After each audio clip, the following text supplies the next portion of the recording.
చేస్తున్నాం అంటున్నారు. మరి నెక్స్ట్ ఘనంగా ఘనంగా పెళ్లి నేను చేస్తా. వాళ్ళిద్దరికి చేస్తాను. అల్లూరు శ్రీనివాస్ తర్వాత అది నేను చేస్తాను. నాకు అప్ప చెప్పండి మీ మీడియా వాళ్ళు చేసే. ఆ తర్వాత నేనే స్పెషల్ గా అన్ని చాలా మరి పక్క ఇస్తాను. నాకు మీరు అప్ప చెప్పండి అంతే. అది మీకు అనవసరం. మరి పోలీస్ స్టేషన్ కి వెళ్ళి కేసు వేసే అవకాశాలు ఏమైనా ఉన్నాయా? నేనే పెద్ద పోలీస్ డిపార్ట్మెంట్ లో ఉన్నాను. అవసరం లేదు.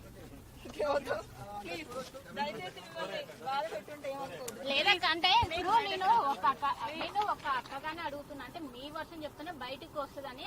ఇప్పుడు నేను చెప్పిన దానికన్నా మీరు ఎందుకంటే ఈయన ఒక్క మాట మీద నిలబడడు. రోజు రోజుకి తన మాట అనేది చేంజ్ అవుతూ ఉంటది. అట్లా ఈ లోపు ఈ వర్షిణి అనే అమ్మాయి టాపిక్ వచ్చింది. నేను అడిగాను. అడిగితే ఏమన్నాడు, తను నాకు కూతురు అవుతుంది, నేను తనకి గురువుని అవుతాను, ఏదేదో చెప్పుకుంటూ వచ్చిండు. అది నాకు ఈ మధ్యనే తెలిసింది. నేను మీ న్యూస్ వాళ్ళ ద్వారానే చూసాను. వీడియో చూడడం వల్లనే ఇప్పుడు నేను తెలుసుకున్నాను. తెలియడం జరిగింది. అంతే. అంతవరకు తన నా దగ్గర అన్ని దాచిపెట్టాడు. అప్పటిదాకా మీతో ఫోన్లు చేస్తున్నాడు. నాతో ఫోన్ మాట్లాడుతూనే ఉండే. కానీ ఇప్పుడు గత ఒక 20 days అంటే మార్చి ఎండింగ్ లో ఏంటంటే ఆ అమ్మాయిని నేను పెళ్లి చేసుకుంటాను, ఇంకెప్పుడు నువ్వు మళ్ళీ నా లైఫ్ లోకి రాకని చెప్పేసి తను నన్ను బ్లాక్ లో పెట్టేశాడు. చేసుకున్నాడనే చెప్పుంటది. అది నా మెడలో తాలే. నా దగ్గరకు వచ్చి తీసుకుని వెళ్ళిపోయాడు. మార్చి 10th రోజున నా దగ్గరకు వచ్చి నా తాళ నాకు ఇచ్చేసి తీసుకున్నాడు.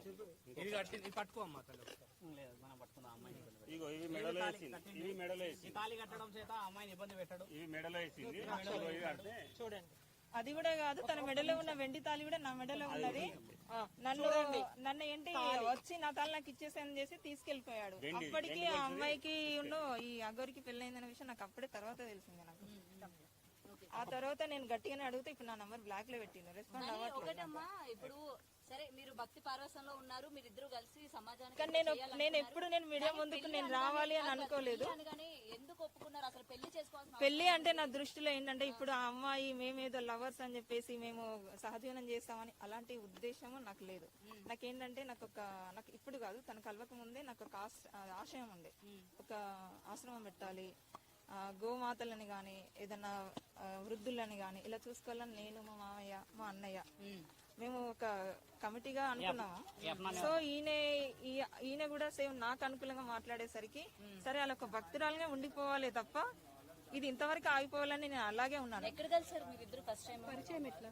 మాది పరిచయము అంటే ఈ అమ్మాయి కొంచెం సెక్యూర్ గా ఉంటుంది. వాళ్ళ మామగారు నేను ఆ ఊర్లో ఆలోచించాలి. ఈయన ఆయన మామ ఆయన కొంచెం సెక్యూర్ ఫీల్ అవుతుంది. నేను చెప్తాను, వేరే నాకు చెప్పింది ఆవిడ. ఇప్పుడు మనం చేయాల్సిన పని కూడా అదే. ఇప్పుడు మనందరం ఇలా ఎగబడితే అమ్మాయికి ఇన్సెక్యూరిటీ ఫీలింగ్ ఎక్కువ ఉంటుంది కదా. కాబట్టి మీరందరూ ధర్మ ప్రయత్నం చేయడం చాలా ముఖ్యం. న్యాయం ఏం కొరకి శిక్ష పడాలి. ఇంకో అమ్మాయి నాలాగా ఇప్పుడు ఆ వర్షిణి అమ్మాయి కూడా ఏంటంటే తను చిన్నపిల్ల. సో తను ఏంటంటే తను లవ్ చూపిస్తాడు. ఎలా అంటే ఇక అది ఒక మీ నిజమైన ఆయన అంటాడు కదా అంగం అని. అంగం ఉన్నోళ్ళు కూడా చూపెట్టలేనంత ప్రేమ చూపిస్తాడు. కూడా 3 నెలలు అవుతుంది. 3 నెలల్లో మీరెందుకు ముందుకు రాలేకపోయారు? ఇప్పుడు వాళ్ళు పెళ్లి చేసుకుంటున్నాము, మేము నిజంగానే మాకు పెళ్లి అయిపోయింది మీరు ముందుకు వచ్చారు కదా. మిమ్మల్ని నమ్మాలంటే మీరు వాళ్ళకి అంటే ఇది నిజం, ఇది జరిగిందని చెప్పేసి మీరు ఓపెన్ అయితేనే మిమ్మల్ని జనాలు రిసీవ్ చేసుకోగలుగుతారు. నాకు వర్షిణి అమ్మాయితో తిరుగుతున్నాడన్న సంగతి జస్ట్ నాకు 15-20 days బ్యాకే తెలుసు. అంటే అంతకు ముందు నుంచి కూడా మీడియాలో వస్తుంది కదా, మీరు చూడలేదా? నాకు ఆ అమ్మాయి తోటి నేను అంతకుముందు నేను ఇది పట్టించుకోలేదు. జస్ట్ 20 days బ్యాక్ ఈ వర్షిణి అమ్మాయి బయటకు రావడము, తర్వాత ఆమెను పట్టుకొని తిరగడము అదంతా నేను అడిగాను. పెళ్లి అనేది ఈ మధ్యన రిలీజ్ చేసింది కదా, అందుకే నేను ముందుకు వచ్చాను.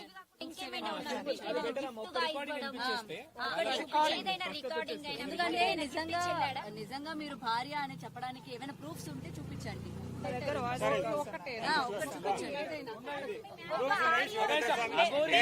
నేను పంపిస్తాను. ఇలా అగోరి డైరెక్ట్ గా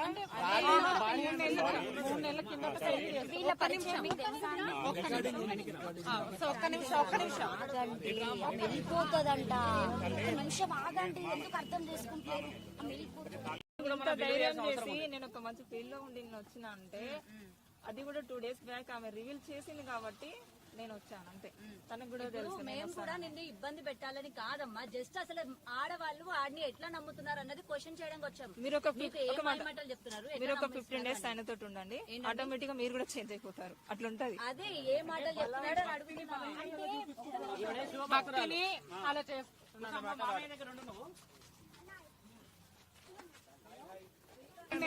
మూడు నెలల కింద వీళ్ళ పరిచయం మీకు తెలుసా అండి? పెళ్ళైందని చెప్పేసి ఆ విషయం ఆయన తెలిసి ఇంత జరుగుతున్నా నాకు ఎందుకు చెప్పట్లేదు అని చెప్పేసి నన్ను మరి ఇక్కడ పట్టుకొని శరుద్ర గారి దగ్గర పట్టుకొని వచ్చారు. కాబట్టి నేను ఈ 4 మాటలు మీలాంటి వాళ్ళు బయటకు వచ్చి మీలాంటి వాళ్ళు బయటకు వచ్చి మంచి పని చేస్తారు. ఎందుకంటే సనాతన ధర్మం అని చెప్పి బాగా కొట్లాడుతున్నారు. ఏం లేదు, మీరు నాకు అల్లు శ్రీనివాస్ అప్ప చెప్పండి. ఏం చేస్తారు? సరే అమ్మ అప్ప చెప్తే మీరు ఏం చేస్తారు? నెక్స్ట్ ఆప్షన్ మీకు అనవసరం, మీకు తెలుస్తుంది, ఆటోమేటిక్ గా తెలుస్తుంది అన్న. ఓకే. సో చివరిగా ఈ వీడియో చూసి అగోరి గారికి ఏం చెప్తారు? చివరిగా మన వీడియో చూస్తాను వర్షనికి చివరిగా ఏం చెప్తారు వాళ్ళకి? ఆల్రెడీ తనకు అర్థమైంది నా మాటలు వింటే. చివరిగా వాళ్ళకి చెప్పండి అమ్మ, ఏం చెప్తారు వాళ్ళకి? ఏం సో మన వీడియో చూస్తుంటే మీరు అక్కడ దగ్గరికి వెళ్ళలేరు కాబట్టి చివరిగా మనం వీడియో చూస్తుంటే వాళ్ళిద్దరికి ఏం చెప్తారు? వర్షనికి, అగోరికి, శ్రీనివాస్ గారికి. వర్షిని నిజంగా ఆడపిల్లనే అయితే అగౌరి వల్ల నాకు అన్యాయం జరిగింది కాబట్టి నాకు తీసుకొచ్చి అప్పగించమ్మా, నాతో పాటు కొట్లాడు, నాకు ఆడపిల్లల కోసం కొట్లాడుతా అన్నావు కాబట్టి నాకు అన్యాయం జరిగింది, నువ్వు నా తరఫున కొట్లాడి నాకు అల్లూరి శ్రీనివాస్ అప్పచెప్పు. ఓకే. నెక్స్ట్ ఘనంగా పెళ్లి చేసుకోబోతున్నాం అంటున్నారు. మరి నెక్స్ట్ ఘనంగా పెళ్లి నేను చేస్తా, ఘనంగా పెళ్లి నేను చేస్తా. ఓకే. వాళ్ళిద్దరికా? వాళ్ళిద్దరికి చేస్తాను, అల్లూరి శ్రీనివాస్ తర్వాత అది నేను చేస్తాను, నాకు అప్పచెప్పండి. మీ మీడియా వాళ్ళు చేసే ఆ తర్వాత నేనే స్పెషల్ గా అన్ని చాలా మాటిస్తున్నా మరి పక్క ఇస్తాను. ఫస్ట్ అసలు అంటే నేను ఒక భక్తి పరంగా ఉన్నా కాబట్టి తనని కాంటాక్ట్ నేను అయ్యాను. అయిన తర్వాత మా మధ్యన మంచి క్లోజ్నెస్ పెరిగింది ఫస్ట్. ఆ తర్వాత అది కాస్త ఈ పెళ్లి దాకా వచ్చేసింది. పెళ్లి చేసేసుకొని ఏదో సేవ, ఒక ఆశ్రమం పెట్టి ఒక సేవ చేసుకుంటూ ఉండిపోవాలని అనుకున్నాము. దానికి ప్రిపేర్ కూడా అయ్యాము. చాలా చోట్ల ల్యాండ్స్ కూడా వెతికాము, కానీ మేము తీసుకోలేకపోయినా. ఎందుకంటే ఈయన ఒక్క మాట మీద నిలబడడు. రోజు రోజుకి తన మాట అనేది చేంజ్ అవుతూ ఉంటది. అట్లా ఈ లోపు ఈ వర్షిణి అనే అమ్మాయి టాపిక్ వచ్చింది. నేను అడిగాను, అడిగితే ఏమన్నాడు, తను నాకు కూతురు అవుతుంది, నేను తనకి గురువుని అవుతానని ఏదేదో చెప్పుకుంటూ వచ్చిండు. ఇప్పటికే వర్షనికి తనకి సంబంధం ఉందా? అది నాకు ఈ మధ్యనే తెలిసింది. నేను మీ న్యూస్ వాళ్ళ ద్వారానే చూసాను. వీడియో చూడడం వల్లనే ఇప్పుడు నేను ఆ ఊరి గురించి తెలుసుకున్నాను. మీకు తెలియడం జరిగింది. అంతే, అంతవరకు తన నా దగ్గర అన్ని దాచిపెట్టాడు. అప్పటిదాకా మీతో ఫోన్లు మాట్లాడడం చేస్తున్నాడు, నాతో ఫోన్ మాట్లాడుతూనే ఉండే.